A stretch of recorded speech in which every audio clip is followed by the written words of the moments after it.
नमस्कार बच्चों, स्वागत है एक बार फिर से आपके अपने ही यूट्यूब चैनल आपकी पाठशाला में। बच्चों, आज की इस वीडियो में हम बात करेंगे झारखंड शैक्षिक अनुसंधान एवं प्रशिक्षण परिषद यानी जैक के द्वारा जो जारी मॉडल क्वेश्चन पेपर था पिछली साल 2023-24 का, वो हम देखेंगे। क्योंकि एग्जाम जो है आपका जैसे पिछली बार हुआ था वैसे ही इस बार भी होने वाला है। तो यहाँ पे ये जो आपको इंस्ट्रक्शंस दिए हुए हैं, ये इन इंस्ट्रक्शंस को आप जो है पढ़ लीजिए और इसी के आधार पर आपको जो है तैयारी करनी है आप अपनी। ठीक है, ये सारे इंस्ट्रक्शन आप जो है फॉलो करके पढ़ लीजिएगा। ठीक है, आपके लिए दो लाइनें अर्ज करता हूं कि हार हो जाती है जब मान लिया जाता है और जीत तब होती है जब ठान लिया जाता है। जी हाँ बच्चों, ये बिल्कुल सही बात है। और अब हम बढ़ेंगे, जैसे आपका जो पहला जो क्वेश्चन है वो आपका आ रहा है अपठित बोध। अपठित बोध का मतलब एक ऐसा पैसेज रहेगा जो आपको कहीं पर भी आपकी किताब से नहीं लिया जाएगा, कहीं बाहर से कोई एक पैसेज दे दिया जाएगा और उससे संबंधित आपको क्वेश्चन रहेंगे। कितने? 5 रहेंगे, 5 नंबर के। अब यहाँ पे आप इसको वीडियो को पॉज करके फटाफट इसको पढ़ लीजिएगा और फिर आप आंसर करेंगे। लेकिन आपको तरीका बताता हूं करना क्या है। सबसे पहले आप पांचों क्वेश्चन को ध्यान से पढ़ लीजिएगा, उसके बाद फिर इस पैसेज को पढ़िएगा तो आपको बहुत सारे क्वेश्चन के आंसर यहाँ पे निकल के आ जाएंगे। ठीक है, उल्टा काम करना, यानी पहले क्वेश्चन को रीड कर लेना है, कुछ कुछ माइंड मेकअप हो जाएगा, उसके बाद हम जो है पैसेज को पढ़ेंगे तो कहीं ना कहीं हमको उसके आंसर मिलते चले जाएंगे। फिलहाल आप इसको देख लीजिए और हम चलते हैं आगे अपने आंसर की तरफ। उसका कुछ हिस्सा यहाँ तक है, ये देखिए। अब पहला जो क्वेश्चन है, देखिए कि नकारात्मक और निराशाजनक जीवन को स्पष्ट और गतिशील मार्ग में बदलने की कुंजी क्या है। ये पहला क्वेश्चन है। तो यहाँ पर जो इसका सही आंसर होगा वो होगा धैर्य, विश्वास और आशा। जब आप पढ़ोगे इसको तो ऊपर के ही लाइन में देखिए यहाँ पर लिखा हुआ है कि आशा से भरकर जीवन को देखा तो निराशा और नकारात्मक दिखाई देने वाला जीवन का मार्ग साफ और गतिशील दिखाई देना आरंभ हो गया। तो आशा और विश्वास ही, देखिए धैर्य, विश्वास और आशा से ही अपनी मंजिल की ओर देखना होगा, यही सजेशन है। तो सही आंसर हो जाएगा आपका धैर्य, विश्वास और आशा से। यही जो है नकारात्मकता और निराशाजनक जीवन को स्पष्ट और गतिशील मार्ग में बदलने की कुंजी है। अब दूसरा क्वेश्चन इसी तरह से जब आप पैसेज पढ़ोगे तो आपको पता चलेगा। पूछ रहा है धैर्य और विश्वास की महत्ता के बारे में क्या सुझाव दिया गया है। तो ये जीवन में अनावश्यक बिल्कुल नहीं है, ये सफलता के लिए हानिकारक कभी नहीं हो सकता है, ये केवल निश्चित परिस्थितियों में ही महत्वपूर्ण है, ये भी नहीं हो सकता। इसका सही आंसर सी, ये अपने लक्ष्यों को प्राप्त करने के लिए आवश्यक है, ये इसका करेक्ट आंसर हो जाएगा डियर। अब बढ़ते हैं, यहाँ पे 3 नंबर क्वेश्चन यहाँ पे दिया हुआ, ध्यान देना, थोड़ा सा प्रिंटिंग में या टाइपिंग में गलती है लेकिन क्वेश्चन सही है। चीजों, परिस्थितियों और आपके चारों ओर के लोगों को कैसे देखना चाहिए। ठीक है, तो आपको जो है अपने आसपास या चीजों, परिस्थितियों और आपके चारों ओर के लोगों को आपको कैसे देखना चाहिए। तो ध्यान देना, उज्जवल और सकारात्मक पहलुओं से आपको देखना चाहिए। ये लाइन आप यहाँ पे नीचे में देखो पाओगे। देखिए यहाँ पे ये देखिए यहाँ लिखा हुआ है कि हर किसी के उज्जवल और प्रकाशमान पक्ष को खोजो। ठीक है, तो यहाँ से इसका सही आंसर आपको मिल जाता है। इसी तरह से आपको खोजना है बच्चों और सारा का सारा आंसर इसी से मिल जाएगा। चौथा क्वेश्चन देखिए, किस उपमा का उपयोग चुनौतीपूर्ण स्थितियों में सकारात्मक देखने की महत्ता को जताने के लिए किया गया है।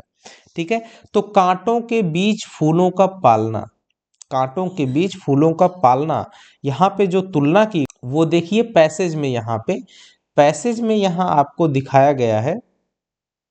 ये देखिए बात लिखी है, घने कांटों के बीच खिले छोटे से फूलों को प्रेम के साथ देखने से कांटे दिखाई ही नहीं देंगे। विश्वास और आस्था को स्वयं में भर लो और उसे समाज के हर वर्ग में बांटो। राइट, तो ये यहाँ पर इसका सही आंसर हो जाएगा। इसी तरह से हमें आप जो है सारे आंसर को करना है। तो इसका सही आंसर क्या हो जाएगा, कांटों के बीच फूलों का पालना। राइट, इसी का ही जो है तुलनात्मक उपयोग किया गया है, उपमा दी गई है। चुनौतीपूर्ण स्थितियों में सकारात्मक दिखने के लिए किसकी बात कही गई, कांटों के बीच जिस तरह से फूल जो है पलते रहते हैं उसकी तुलना की गई है। अब पांचवा है कि प्रस्तुत गद्यांश के लिए उपर्युक्त शीर्षक का चुनाव करें। ध्यान देना, अब आपको इसका आंसर देने में थोड़ा सा डाउट हो सकता है, लेकिन इसमें ध्यान देना कि पैसेज जब आप पढ़ लोगे, जो पैराग्राफ रहेगा, तो आपको पता चल जाएगा कि ये पैराग्राफ किन चीज़ों की तरफ जा रहा है, यानी किसके बारे में इसमें बात बताई गई है। तो सबसे सटीक जो होगा, तो जाहिर सी बात है इसमें आशा और विश्वास के बारे में ही बात बताई गई है। तो यहाँ पे आशा और विश्वास के महत्व का संदर्भ नहीं है, एक्चुअली इसमें सकारात्मकता के बारे में भी बात कही गई है। आशा और विश्वास को लेते हुए सकारात्मकता की बात कही गई है, तो सही आंसर हो जाएगा सकारात्मकता का मार्ग, आशा और विश्वास। ये सबसे बेटर, सबसे क्लोजेस्ट आंसर बन जाता है। तो इसी तरह से हमको पढ़ करके समझना पड़ेगा कि पैसेज किस मेन थीम की तरफ जा रहा है, कौन कौन से मेन कीवर्ड हैं, ये आपको मिलेंगे, या ऊपर और नीचे भी हो सकते हैं ये पैसेज के। अब देखिए, फिर प्रस्तुत पद्यांश को ध्यानपूर्वक पढ़कर पूछे गए प्रश्नों के लिए चयन के लिए यहाँ फिर 5 क्वेश्चन आपको पैसेज से ही मिल रहा है।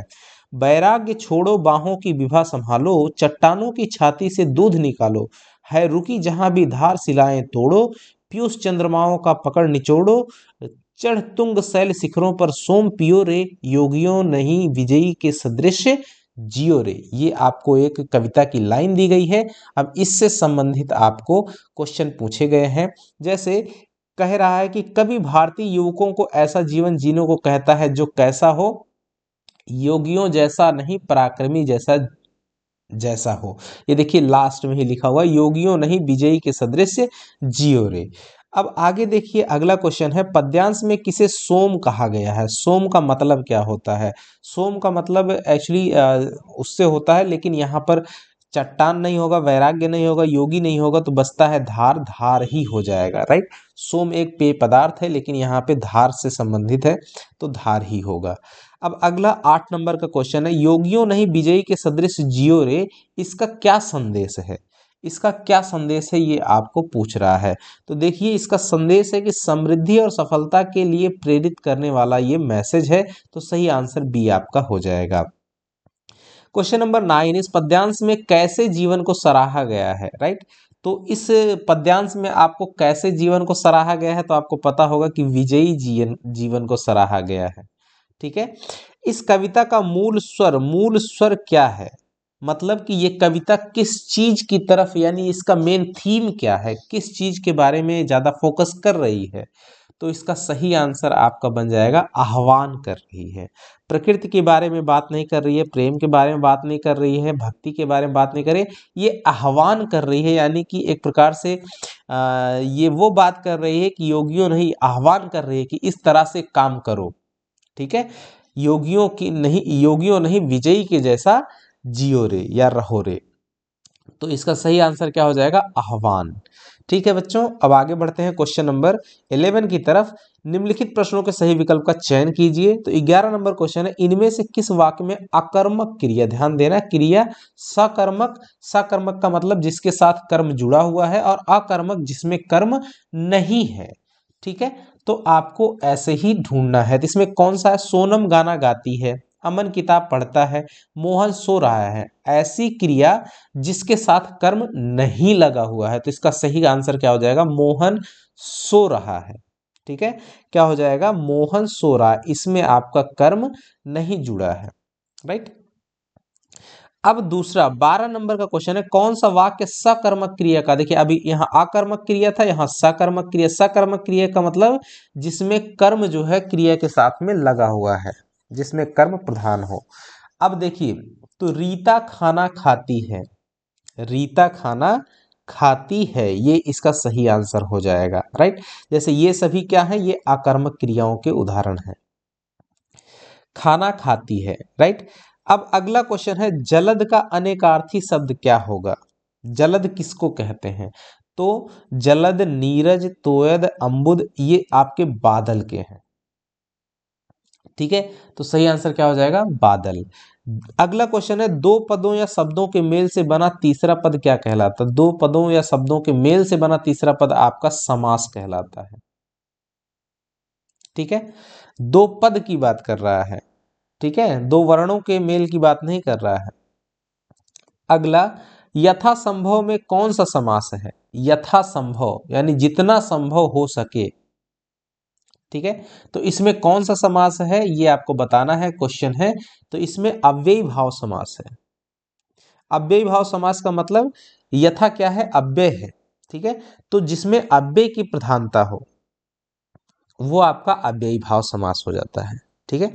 अब यहाँ पे अगला क्वेश्चन है 16 नंबर, नीला है जो कमल अर्थात नील कमल किस समास विग्रह का उदाहरण है। ऐसा जब भी आएगा तो तुरंत आपको कौन सा आंसर लगाना होगा, कर्मधारय समास। कौन सा सही आंसर होगा, कर्मधारय। नीला है जो कमल अर्थात नील कमल। अब यहाँ पे आगे बढ़ेंगे 17 नंबर, जब वर्षा होती है तब मोर नाचने लगते हैं, ये रचना के आधार पर वाक्य का भेद बताइए। ध्यान देना, रचना के आधार पर आपको ये भी क्वेश्चन पूछ सकता है कि रचना के आधार पर वाक्य के कितने भेद होते हैं, तो 3। कौन कौन से, सरल, दूसरा संयुक्त और तीसरा मिश्र, ठीक है। तो इस तरह से होते हैं। अब यहाँ पे क्या होती है कि जैसे लिखा होता है कि सरल वाक्य का मतलब कोई एक सिंपल सेंटेंस लिखा हुआ होगा, संयुक्त वाक्य का मतलब दो अलग अलग वाक्य रहेंगे और उनको किसी कंजक्शन से जो है किसी योजक शब्द के द्वारा जो है जोड़ा गया होगा, जैसे और है, ठीक है, इस तरह से, या है, ये पहचान है। और अगर दो अलग अलग शब्द हैं वो इनके अतिरिक्त जुड़े हुए हैं, एक ही साथ में लिखे गए हैं, तो वो आपका मिश्र वाक्य होगा। तो यहाँ पे देखिए ऐसा कुछ नहीं है, या और नहीं लिखा हुआ है, सीधा है। तो ये हमारा क्या बन जाएगा, मिश्र वाक्य का उदाहरण है। किसका है ये, कैसा सेंटेंस है, ये मिश्र वाक्य है। ये कैसा वाक्य है, मिश्र वाक्य। 18 नंबर क्वेश्चन, जिस वाक्य में कर्म को प्रधानता दी जाती है वो कौन सा वाच्य होता है, कर्मवाच्य हो जाता है। 18 नंबर का देखिए, कर्मवाच्य। जिसमें भाव की प्रधानता भाववाच्य, ठीक है। तो इस तरह से ये होता है। बालक चांद डैश देख रहा है, तो क्या सही आंसर होगा, बालक चांद की ओर देख रहा है, ठीक है। अगला क्वेश्चन है 20 नंबर, निम्न में से कौन सा शब्द समुच्चय बोधक अव्यय शब्द है। समुच्चय बोधक, समुच्चय बोधक अव्यय की बात कर रहा है, तो इसका सही आंसर क्या होगा, वो अथवा हो जाएगा। ये ग्रामर पार्ट है, ये आपको ध्यान रखना है। अब आपकी पाठ्य पुस्तक से जो है बाकी के क्वेश्चन है। उधो तुम्हो अति बड़भागी, अपरस रहत स्नेह तगा तय, नाहिन मन अनुरागी, पुरैन पात रहत जल भीतर। पुरैन का मतलब होता है जो कमल के पत्ते होते हैं। तारस देह न दागी, फिर भी उसमें दाग नहीं लगता है। ज्यों जल माह तेल की गगरी, तेल की गगरी भी है।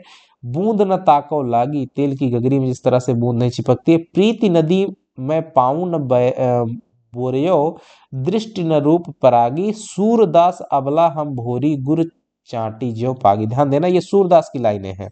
यहाँ से सूरदास की कोई भी लाइन रहेगा उसमें सूर या सूरदास उनका नाम जरूर रहेगा, या तो लिखा रहेगा सूर या तो सूरदास पूरा लिखा रहेगा। पहला ही क्वेश्चन, इस पद के रचयिता कौन है, तो जाहिर सी बात है सही आंसर आपको पहले ही मिल गया है, सूरदास। अब आपको कह रहा है गोपियां किसकी अनन्य भक्त थी, तो गोपियां किसकी अनन्य भक्त थी बताइए, राधा की, कृष्ण की, उद्धव की, किसकी अनन्य भक्त थी, तो कृष्ण की ये अनन्य भक्त थी। अब कह रहा है पुरैन पात का मतलब क्या है, तो आपको बताया गया कि यहाँ पे कमल का पत्ता, कमल के पत्ते से तुलना की गई। जिस तरह से कमल का पत्ता पानी में रहते हुए भी भीगता नहीं है, वैसे। 24 नंबर, गोपियों ने उद्धव के व्यवहार की तुलना किसके द्वारा की गई है, ठीक है, कमल के पत्ते और तेल के मटके से। यानी कि जैसे कमल का पत्ता पानी में रहते हुए भी नहीं भीगता और जो तेल का मटका है उसमें तेल रखा जाता है फिर भी जो है मटका जो है, ये मटके में तेल का एक बूंद भी नहीं लगता, उसी तरह से जो है उन्होंने उद्धव को कहा कि आप उनके पास रहते हुए भी आपको, आपके ऊपर उनका कोई असर नहीं है। उनका मतलब श्री कृष्ण भगवान का। चलिए अब आगे क्वेश्चन बढ़ते हैं। अब यहाँ प्रस्तुत गद्यांश को आप जो है क्वेश्चन करेंगे। ये बाल गोविंद भगत का एक वो दिया हुआ है। बाल गोविंद भगत की संगीत साधना का चरम उत्कर्ष उस दिन देखा गया जिस दिन उनका बेटा मरा।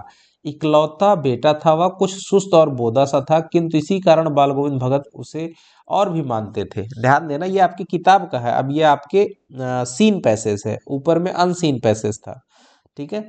उनकी समझ में ऐसे आदमियों पर ही ज्यादा नजर रखनी चाहिए या प्यार करना चाहिए क्योंकि वह निगरानी और मोहब्बत के ज्यादा हकदार होते हैं। बड़ी साध से उसकी शादी कराई थी, पतोहू बड़ी सुभाग और सुशील मिली थी, घर की पूरी प्रबंधिका बनकर भगत को बहुत ही कुछ दुनियादारी से निवृत्त कर दिया था। अब बेटे के मरने पर बाल गोविंद भगत क्या कर रहे थे, तो भैया बेटा जब मर जाएगा तो उस समय वो क्या करेंगे, बाल गोविंद, देखिए यहाँ पे लिखा है कि उनकी बाल गोविंद भगत की संगीत साधना का चरम उत्कर्ष, तो वो क्या कर रहे थे, संगीत साधना कर रहे थे। तो इसका सही आंसर आपका क्या बन जाएगा, सही आंसर बन जाएगा गा रहे थे। ठीक है, अब आप देखिए 26 नंबर, भगत जी का बेटा कैसा था, तो यहाँ पे लिखा हुआ है वह सुस्त और बोदा सा था। तो सही आंसर क्या हो जाएगा, सुस्त और बोदा। अगले क्वेश्चन की तरफ बढ़ेंगे, भगत जी की पतोहू कैसी थी, ध्यान दीजिए यहाँ पर ये लिखा हुआ है, ये जो है उनकी पतोहू बड़ी सुभग और सुशील मिली थी, जो घर की पूरी प्रबंधिका बनकर उनको, तो यहाँ पर हम लोग का सही आंसर क्या बन जाएगा, घर का पूरा प्रबंध करने वाली, ये सही आंसर बन जाएगा 27 नंबर का। ठीक है, अब आगे बढ़ेंगे, बोधा का मतलब क्या होता है, बोधा का मतलब ज्ञानी बिल्कुल नहीं होगा, मोटा बिल्कुल नहीं होगा, सुंदर भी नहीं होगा, इसका मतलब है कि मंद बुद्धि होगा। ठीक है, अब आगे का जो क्वेश्चन है देखिए, सांप से डरकर भोलानाथ ने कहाँ शरण ली, अब आपको पूछना होगा, सॉरी, सांप से डरकर भोलानाथ ने कहाँ शरण ली, ये आपको बताना होगा। तो इसका सही आंसर है, कहाँ शरण ली भोलानाथ ने, माता के आंचल में शरण ली थी। ठीक है, माता के आंचल में। अगला और लास्ट क्वेश्चन है कि जॉर्ज पंचम की नाक में किस पर व्यंग किया गया है, जॉर्ज पंचम की नाक में किस प्रकार व्यंग किया गया है, ये जो लाइन लिखी हुई है जॉर्ज पंचम की नाक, ठीक है, तो इस पर किस प्रकार का व्यंग किया गया है। ठीक है, तो ये सरकारी तंत्र पर व्यंग किया गया है। तो इस तरह से बच्चों आपने देखा कि जो हिंदी का मॉडल क्वेश्चन पेपर है पिछली बार का, और ऐसे ही अब की बार भी आएगा। इसमें से काफ़ी सारे क्वेश्चन काफ़ी इंपॉर्टेंट हैं जो कि बोर्ड एग्जाम में आए हुए हैं, और उन्हीं को कलेक्ट करके जो है बोर्ड ने जो है आपके लिए मॉडल पेपर तैयार किया था। तो ठीक है, मिलेंगे और भी सब्जेक्ट के मॉडल क्वेश्चन पेपर को लेकर के, तब तक के लिए नमस्कार, जय हिंद।